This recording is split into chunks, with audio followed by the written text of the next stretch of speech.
Have you ever considered the intricate layers that make up the character of Jezebel? Is it accurate to label her as a simple antagonist?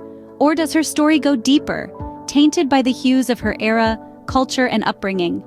Was her portrayal as an evil queen in biblical narratives the whole truth? Or is there more to her story? How did her Phoenician, where kings and queens were considered divine, impact her actions? Jezebel's journey from a princess to a queen is a tale marked by power and ambition. Born into royalty, she was the daughter of Ethbal, king of Tyre and Sidon. She married King Ahab of Israel, an alliance that elevated her to a position of considerable influence. Jezebel was not just any queen, she was a woman who wouldn't hesitate to challenge authority and norms. The story of her life with controversial decisions, including her fierce advocacy for the worship of Baal, a Canaanite deity. This brought her into direct conflict with the worshippers of Yahweh, the God of Israel, painting a portrait of her as a religious antagonist.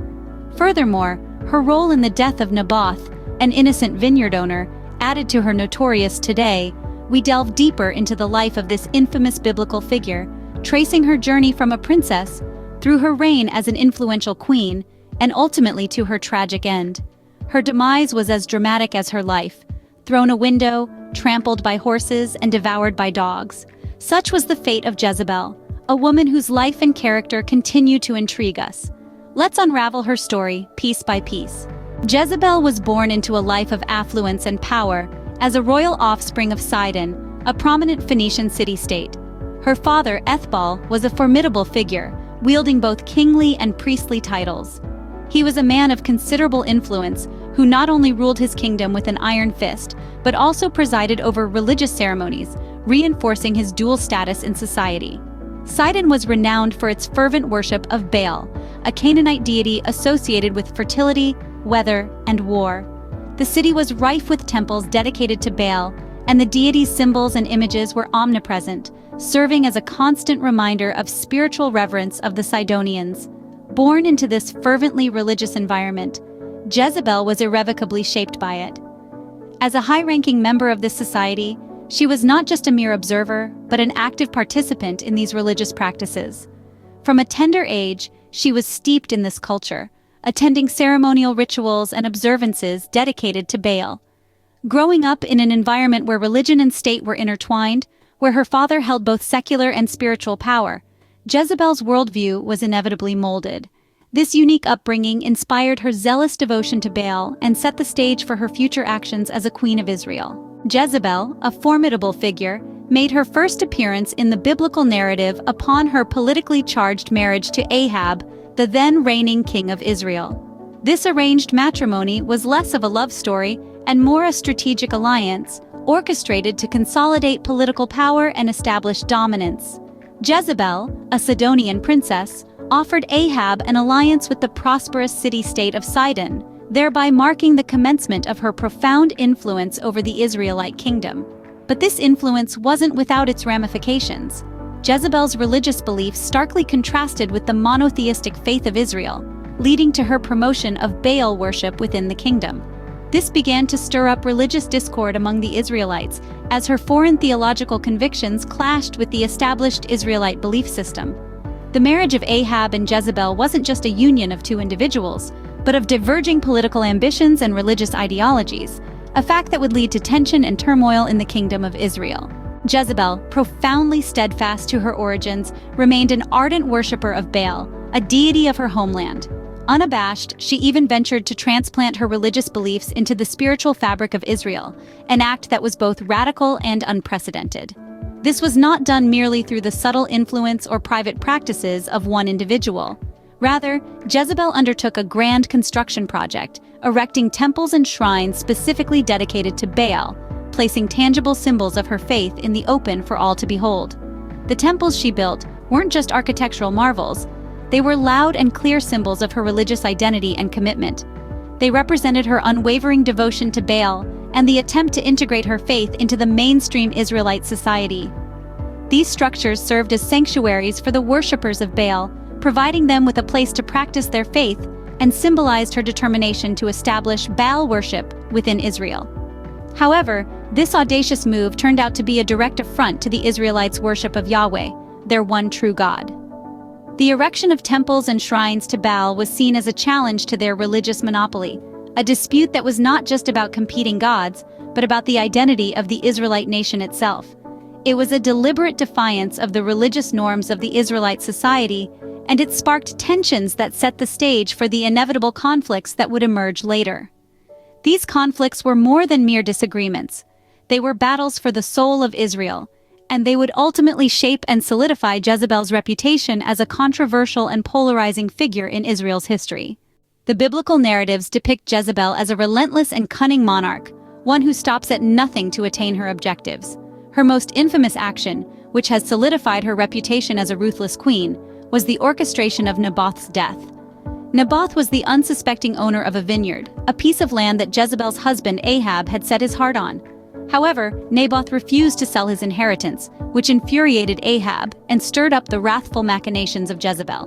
Determined to secure the vineyard for Ahab, Jezebel cunningly fabricated charges of blasphemy against the innocent Naboth.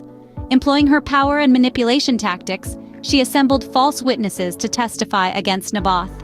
The unsuspecting man was accused of cursing both God and the king, a crime punishable by death in those times. With the stage set, Naboth was condemned and brutally stoned to death, leaving a clear path for Ahab to claim the coveted vineyard.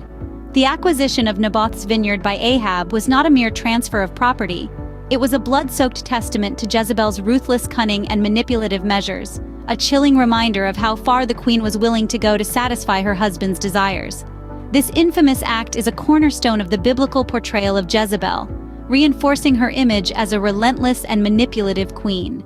Jezebel's life story met a horrifying denouement when she was cast from a window by her own trusted attendants, under the orders of Jehu, a man chosen by God with the solemn task of terminating Ahab's reign.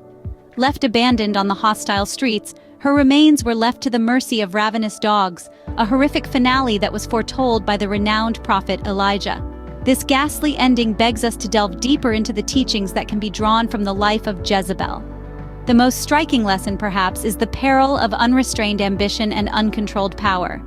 Jezebel's unquenchable thirst for dominance led her down a path of deceit, manipulation, and even murder.